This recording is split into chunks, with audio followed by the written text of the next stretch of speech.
Nouveau rebondissement dans l'affaire Vincent Lambert. La Cour d'appel de Paris a ordonné au CHU de Reims la reprise des traitements médicaux en attendant une nouvelle analyse, celle du Comité international du droit des personnes handicapées de l'ONU basé à Genève.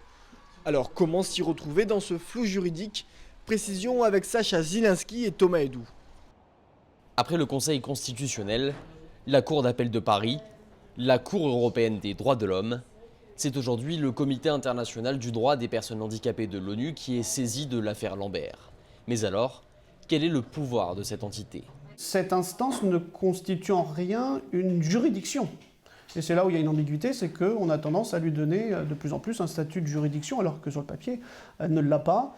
Elle produit un avis consultatif. La décision finale appartiendra aux juridictions françaises. 11 ans après ses débuts, l'affaire Lambert est encore la source de nombreuses incompréhensions. Le Conseil économique, social et environnemental a rédigé un rapport sur la loi Claes-Leonetti de 2016. À l'origine de ce projet, une pétition citoyenne qui a réuni presque 300 000 signatures. Le rapport évoque notamment l'importance de la directive anticipée.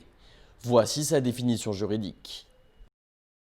Ces directives anticipées expriment la volonté de la personne relative à sa fin de vie en ce qui concerne les conditions de la poursuite, de la limitation, de l'arrêt ou du refus de traitement ou d'actes médicaux.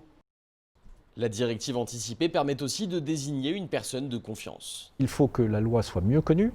Il y a encore beaucoup trop de Français qui ne savent même pas ce que sont des directives anticipées et qui, donc a fortiori, n'ont pas l'idée de les rédiger.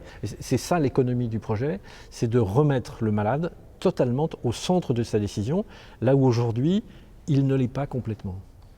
Dans l'affaire Lambert, la directive anticipée n'a pas été rédigée. Il n'y a donc aucune personne de confiance désignée. Mais il existe une tutrice, son épouse Rachel. La tutrice ne répond pas à la même définition que la personne de confiance. La tutrice est chargée d'administrer les biens, etc., de prendre des décisions pour, mais elle n'est pas positionnée comme telle dans la loi Claes-Leonetti comme pouvant dire « je souhaite que cela s'arrête » ou pas, au sens strictement juridique. Selon la loi, l'épouse de Vincent Lambert n'est donc pas plus légitime que ses parents dans la prise de décision.